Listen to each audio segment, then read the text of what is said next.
Hoy arrancamos Rolling Stocks con la mirada puesta, como no puede ser de otra forma, en los carros de combate, los llamados tanques Leopard, los que, bueno, estamos a la espera todavía de que Alemania dé o no el visto bueno, si cede en esa presión cada vez mayor. Ya hemos visto a Polonia cómo chantajea en estos momentos a Alemania con hacerle una especie de vacío internacional, ¿no? Es decir, con crear una distancia internacional si Alemania no cede a la hora de entregar estos tanques a Ucrania. Bien, hoy este va a ser uno de los grandes temas, de las grandes claves que vamos a vigilar en el día de hoy. ¿Por qué? Pues porque tenemos ahora mismo a los ministros de Exteriores de la Unión Europea reunidos y estamos esperando que, entre otras cosas, se pronuncien alrededor de si hay o no un veredicto final sobre el envío de los Leopard a Ucrania. La primera de las claves, por tanto, es esa. Todos están a la espera de que la mayor economía europea dé su brazo a torcer con estos carros de combate. Pero la segunda cuestión que vamos a ahondar en los próximos minutos es quién está realmente detrás de los Leopard, quién es su fabricante, de qué depende, sobre todo, que Alemania ceda o no, qué otros países tienen en estos momentos entre su armamento tanques Leopard que puedan entregar a Ucrania. Esta va a ser una de las cuestiones que también vamos a detallar a continuación. Es bastante interesante conocer también qué es lo que hay detrás de estos carros de combate y, mientras tanto, no tenemos que posar demasiado la mirada en lo que está ocurriendo en el debate de Occidente sin también hacer mención, o al menos empezar a poner también un poco la mirada sobre lo que está ocurriendo al otro lado, al otro bloque, en Oriente. ¿Se acuerdan de que Antonio Guterres la semana pasada en el Foro Económico Mundial en Davos hablaba de una fractura mundial en dos bloques políticos, dos bloques monetarios, dos bloques tecnológicos? Bien, pues seguimos viendo cómo Putin va avanzando en esos términos y en este caso con la Unión Económica Euroasiática. Ahora mismo Rusia tiene la presidencia de esta unión y Vladimir Putin ha lanzado algunos mensajes bastante tajantes sobre cómo ir avanzando en esos términos en la clave euroasiática. Países como Kirguistán o Kazajistán están entre los miembros, cómo avanzar y sobre todo cómo ser más independientes respecto a las grandes divisas mundiales, dólar, euro, entre las principales. Mientras tanto, también ponemos la mirada sobre la crisis energética y si Alemania está o no ya más cerca de esa independencia de Rusia. Sin embargo, parece que el consenso indica que por el momento está lejos de conseguir una independencia al menos tranquila del suministro ruso. Y atención, porque en clave tecnológica miramos hoy a Spotify, seguimos con la escabechina tecnológica. Spotify es la última en anunciar despidos. En este caso, lo que hemos conocido es que anuncia que va a despedir al 6% de su plantilla. Así que vamos con la primera clave. Como decimos, hoy las miradas se posan sobre Alemania y sobre el Consejo de Ministros de Exteriores de la Unión Europea. Europa espera aprobar más fondos para enviar más armas a Ucrania. Los ministros de Exteriores pretenden aprobar una nueva tanda de 500 millones de euros del fondo para suministrar armamento a Ucrania. Esta ronda de ayuda es la séptima desde el inicio de la guerra y Hungría, mientras tanto, está amenazando con vetar la decisión. Así que supone, podríamos decir, un nuevo frente en el ya abierto rechazo a las medidas de apoyo a Ucrania y al aumento de la presión sobre Rusia. La intención inicial es que este lunes haya un acuerdo. Esperamos que a partir de las 6 de la tarde se produzca una rueda de prensa en la que conozcamos todas las decisiones adoptadas o al menos detalles de las conversaciones, si finalmente no se ha llegado a un consenso. Sin embargo, si no se produce el acuerdo, los ministros esperan que ocurra más pronto que tarde. Vamos, que no se estresan demasiado. Este nuevo paquete de ayuda elevará a 3.500 millones los fondos ya puestos a disposición de la Unión Europea para facilitar material armamentístico a Ucrania en este contexto de guerra y se encuadra en los más de 11.000 millones de euros que Europa ya ha ofrecido en apoyo militar. Además, hemos tenido la oportunidad, antes de que iniciase el Consejo de Ministros, de escuchar al alto representante de la Unión Europea, a Josep Borrell. Espera recibir el visto bueno de los 27 para financiar con 45 millones la misión de entrenamiento de soldados ucranianos en suelo europeo. Y además van a seguir también las conversaciones sobre el 10º paquete de sanciones contra Rusia, con los primeros contactos que se han realizado durante este fin de semana. Pero como decimos, uno de los grandes temas sobre la mesa va a ser el envío de tanques Leopard a Ucrania. Borrell ha dicho que, en su opinión, este tipo de carros de combate sí deberían enviarse, porque además no es solo que lo haya solicitado el propio Zelensky, sino que hay consenso en gran parte de los países de que hay que enviar este armamento. It's not my role to do that. I said several times that from my personal opinion, I think this kind of arms should be provided to the Ukrainian army. But it's member state decision and we are here to discuss about it. El ministro de Defensa alemán, Boris Pistorius, ha explicado este fin de semana que la decisión acerca del envío o no a Ucrania de los tanques Leopard solicitados por Zelensky compete al canciller, a Olaf Scholz. Espera que se produzca pronto ese veredicto final, ese visto bueno. Él ha dicho, Pistorius, que están en un proceso de decisión, que hay que esperar.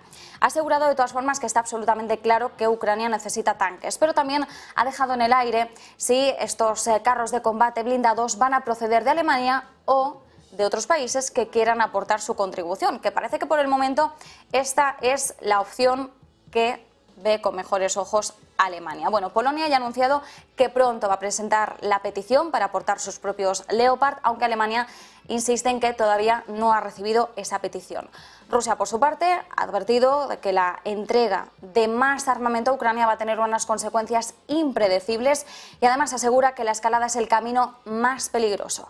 Y por cierto, que entre las conversaciones que tienen hoy en el bloque, entre los ministros de Exteriores de la Unión Europea, se ha acordado ya un nuevo paquete de sanciones contra Irán por la represión a sus ciudadanos contra las manifestaciones pro-democráticas. Así que estas son las claves que vamos a tener en cuenta. Insistimos, a partir de las 6 de la tarde esperamos tener muchos más detalles en la rueda de prensa posterior a esta reunión. Sin embargo, aquí hay una clave importante, que es lo que pasa realmente con los Leopard. ¿Quién los fabrica? ¿Por qué son tan importantes? ¿Por qué las miradas se ponen sobre Alemania, por ejemplo, y no sobre Francia o sobre Reino Unido, que también poseen sus propios modelos de carros de combate? Bien, estas son quizás las principales preguntas que nos hacemos en estos momentos, así que vamos a intentar resolver algunas de las principales dudas. Vamos a empezar por el Leopard 2, que es el carro de combate que nos atañe en estos momentos. Existía el 1, menos actualizado, desde luego. El Leopard 2 es el que se pretende entregar a Ucrania. En este caso hablamos de un modelo que es considerado el Golf, el Volkswagen Golf de la industria alemana de tanques. Es un todoterreno con reconocimiento mundial. El carro de combate o tanque, es como lo llamamos por la traducción directa del inglés, tank, es un vehículo blindado de combate todoterreno que revolucionó la forma de luchar cuando se presentó durante la Primera Guerra Mundial. Y desde entonces, a pesar de que algunos predijeron el final de la era de los tanques, ellos siguen siendo la piedra angular de los ejércitos del siglo XXI. La empresa, tras la fabricación de los Leopard, atención, es Krauss-Maffei-Wegmann, que ha producido unos 3.500 en total.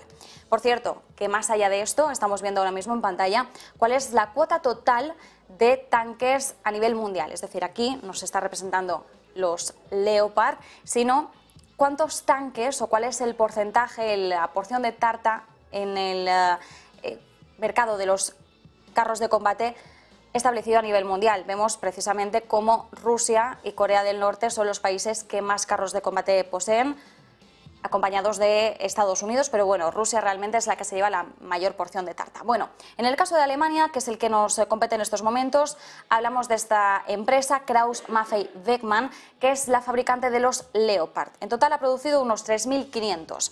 El Leopard data de los años 70, fue diseñado para sustituir tanques estadounidenses, unos que eran llamados los M48 Patton.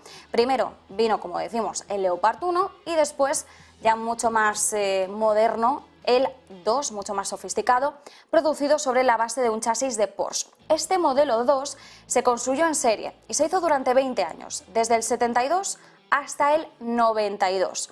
Combina potencia de fuego, movilidad y protección. El ejército alemán prevé utilizarlo como principal carro de combate hasta 2030 y eso es lo que lo hace tan atractivo para Ucrania.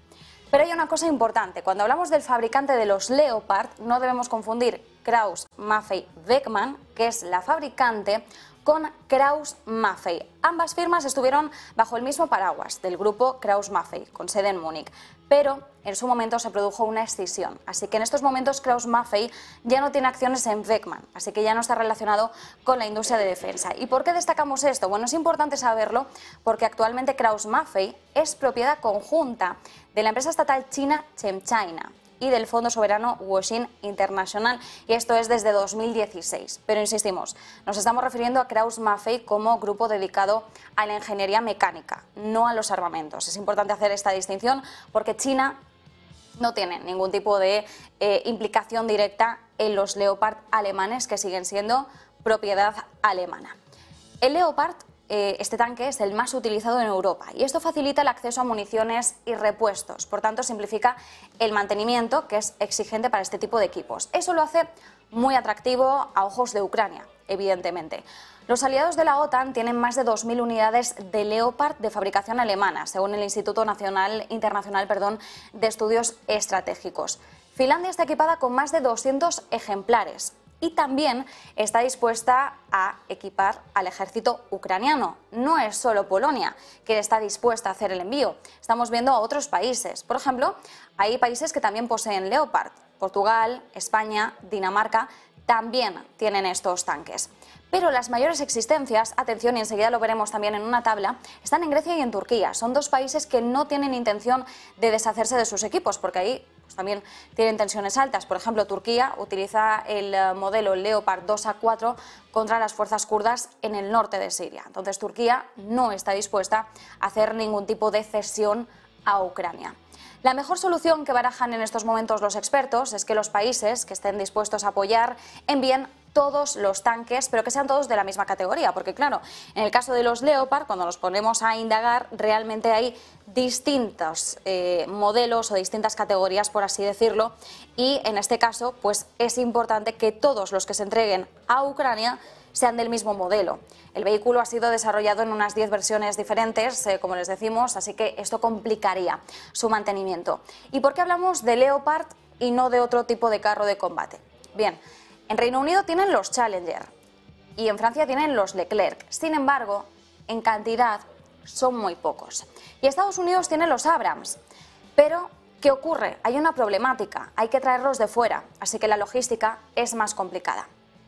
Lo importante es que solo de por sí la transferencia de estos tanques representaría un cambio radical en el apoyo de Occidente, un movimiento para equipar a Ucrania con equipos de la OTAN cada vez más sofisticados. Esta es la percepción internacional. Olaf Scholz entiende esto y ha insistido en que cualquier plan de este tipo debería estar completamente coordinado con toda la alianza occidental. En gran parte a Alemania lo que le preocupa es que esto se vea como un movimiento individual. Los funcionarios alemanes han indicado que no pretenden aprobar esa transferencia de Leopard, a menos que Estados Unidos también acepte enviar algunos de sus tanques a Kiev. Pero como ya decimos, traer Abrams es mucho más costoso. Estados Unidos ya ha dicho que no se puede comparar el envío de Abrams con el envío de Leopard porque sus vehículos van con combustible de aviones y no diésel como los alemanes. Además, tienen mucho más lejos los repuestos, así que las reparaciones se hacen mucho más difíciles y también hay que contar con la formación de los profesionales que deberían utilizarlos en Ucrania. Estados Unidos mantiene que hay que empezar con aquellos tanques que más facilidades presentan y en este caso son los germanos. De todas formas, Alemania ha indicado que también podría entregar, según uno de sus generales, los modelos Leopard 1, el inicial. Pero esto entraña problemas porque son unos modelos que no han estado en servicio desde principios de la década de los 2000. Serían entregables en un plazo relativamente mucho más corto que los Leopardos, pero es difícil saber si realmente funcionan como es debido y esta es probablemente una de las principales claves en estos momentos.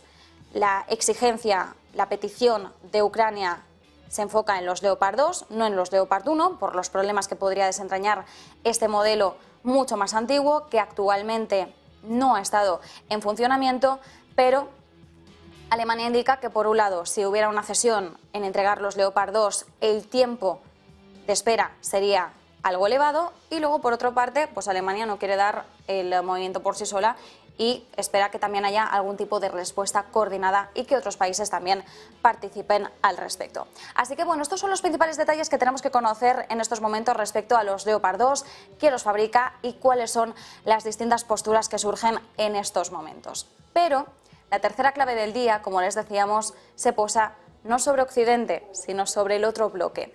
Y es que Putin está aprovechando para dar, aunque sean pasitos pequeños que puedan pasar desapercibidos, en el fondo está dando pasos agigantados y ha aprovechado para hacer un llamamiento a sus colegas euroasiáticos. Hablamos de la Unión Económica Euroasiática, se estableció en el año 2014 por los líderes de Bielorrusia, Kazajistán y Rusia. Es un bloque económico, que podríamos decir pequeño, de 5 estados postsoviéticos en Eurasia, con la inclusión de Armenia y Kirguistán en 2015. El presidente ruso asegura que esta unión podría convertirse en un bloque poderoso del mundo multipolar emergente. Putin ha querido dejar muy claro que una de las prioridades de esta unión debe ser el desarrollo tecnológico. Recordemos las palabras de Antonio Guterres, secretario general de la ONU en Davos. Se está formando un mundo con dos polos, con dos bloques, que va a contar con dos grandes divisas, con dos grandes sistemas tecnológicos, con dos realidades geopolíticas y en el lado tecnológico con dos sistemas de Internet completamente distintos. Putin pide a sus vecinos que reduzcan el uso de monedas, sistemas de pago extranjeros, se refiere por supuesto al dólar y al euro, divisas rivales, y lo que pide es la integración de los sistemas nacionales de los miembros para integrar los mercados financieros y reducir los riesgos. Ya hemos visto en las últimas semanas cómo Rusia poco a poco está intentando fomentar no solo el rublo, sino también el yuan chino en sus intercambios comerciales con socios como China. Está habiendo progresos importantes en ese aspecto y de hecho también además en el caso de sus reservas en divisas la proporción de yuanes está aumentando. Y esa estrategia no quiere que simplemente sea individual, un movimiento por parte de Rusia, sino que quiere que sus socios de la Unión Económica Euroasiática sigan también estos mismos pasos. Así que esto es muy relevante porque no debemos perder de vista qué es lo que está ocurriendo, cuáles son los mensajes que sigue trasladando Putin y cómo está ayudando a que estos países, que tienen unas realidades económicas y geopolíticas mucho más similares entre ellas que respecto a Occidente, la intención de Putin es que esa realidad, esa unión sea cada vez mucho más notable y no solo en cuanto a realidades culturales o geopolíticas, sino también, como vemos, económicas y tecnológicas. Mientras tanto, hay otra cosa también que tenemos que tener muy en cuenta. Aunque ahora estamos viendo unas temperaturas bastante más frías en el viejo continente, sí que es cierto que la primera parte del invierno nos ha dado una tregua, con un invierno inusualmente cálido, unas temperaturas mucho más altas de lo esperado. Gracias a este entorno que hemos tenido al inicio del invierno, vemos cómo Alemania está resistiendo mucho mejor de lo esperado. Sin embargo, la pregunta que muchos están haciendo en estos momentos es ¿a cuántos años está Alemania de poder reemplazar por completo la capacidad de gas rusa? Si puede cerrar la brecha en los próximos inviernos y, sobre todo, ¿a qué precio? Lo que dicen los expertos es que Alemania todavía está a años de sustituir las importaciones rusas de gas por gasoductos con capacidades de gas natural licuado. Así lo estiman los propios miembros de su Ministerio de Economía. El objetivo ahora es construir una capacidad que le dé a Alemania la oportunidad de tener tanto gas como tenía antes de la guerra, sin importar desde Rusia. Así lo dice el propio Olaf Scholz, pero ¿qué ocurre? Que hay que empezar a mirar también un poco las cifras. Hasta 2026, al menos, Alemania no va a terminar las instalaciones para 56.000 millones de metros cúbicos de capacidad nacional de importación de gas natural licuado, que es aproximadamente la misma cantidad que importó por tubería desde Rusia en 2021. Para 2030, estas capacidades se estiman en 76.500 millones de metros cúbicos, que sería alrededor del 80% del consumo total de gas alemán respecto a 2021. Hasta ahora sí que es cierto que hemos visto que Alemania ha logrado reducir su dependencia de Rusia mediante sobre todo la reducción del consumo total, la importación de gas natural licuado a través de países europeos vecinos y también el aumento de las entregas de gasoductos desde Noruega y los Países Bajos. Parte de ese suministro es incierto en medio de los planes para cerrar el campo de gas clave de Groningen el año que viene. Lo cierto es que en los próximos 3 o 4 años no va a haber suficiente capacidad de producción de gas natural licuado en el mundo para satisfacer una demanda que cada vez va a más. Así que la estrategia es que Alemania seguirá pagando precios desorbitados y otros países menos ricos se van a tener que ir con las manos vacías porque no van a poder afrontar ese gasto. Así lo indican algunas posturas fuera del partido de Olaf Scholz en la competencia. Y es que aunque Alemania consiga construir la capacidad suficiente, esa es solo la mitad de la batalla energética. Sin contratos a largo plazo, los compradores de gas natural licuado se enfrentan, como decimos, a una feroz competencia en los mercados internacionales y no se espera que la cantidad de gas natural licuado disponible en el mundo aumente mucho durante al menos 3 años. Es decir, que seguirá la misma oferta con una demanda candente y ya sabemos cómo afecta esto a los precios. Además, también hay que añadir el factor China, porque si su economía se recupera después de relajar las restricciones por el COVID-19, es posible que muchos volúmenes ya no estén disponibles para Europa. Así que el mayor desafío para Alemania en los próximos años, y al menos, insistimos, en los próximos 3 años, es atraer gas natural licuado como fuente de carga base. Lo dicen los expertos. Construir terminales de gas natural licuado sin tener nuevos contratos no resuelve el problema. Alemania, por supuesto, se ha puesto manos a la obra. Ha hecho importantes aproximaciones para garantizar su propia seguridad energética. Lo vimos, por ejemplo, un caso muy significativo durante el Mundial de Qatar, donde cerró un acuerdo de 15 años con el Emirato. Es una cantidad anual de 2 millones de toneladas de gas natural licuado y aunque se trata de un contrato importante, la realidad es que solo equivale a alrededor del 6% de los volúmenes rusos que Alemania importó en 2021. Recordemos que la mayor economía de Europa ha dependido de Moscú para más del 50% de sus importaciones. Así que, en resumen, Alemania está lejos de conseguir al menos una independencia del suministro ruso que podamos calificar como tranquila. Y mientras tanto, lo que tampoco vemos tranquilo es el entorno económico. El panorama actual que, como decimos, está salpicado por los últimos despidos que hemos estado conociendo. Si la semana pasada hablábamos de despidos en Microsoft, hablábamos de despidos en Amazon, Salesforce, hemos cerrado además con Meta, con Twitter, entre los grandes despidos tecnológicos. Alphabet, recordemos, a final de semana anunciaba también recortes importantes de plantilla.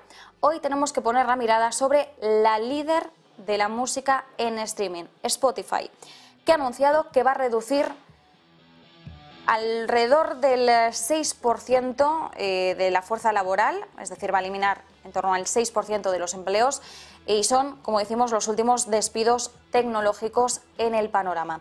El director comercial de contenido y publicidad deja la empresa y en este caso vemos cómo Spotify se une a Amazon, Meta, Twitter, Microsoft, Alphabet, entre los grandes despidos.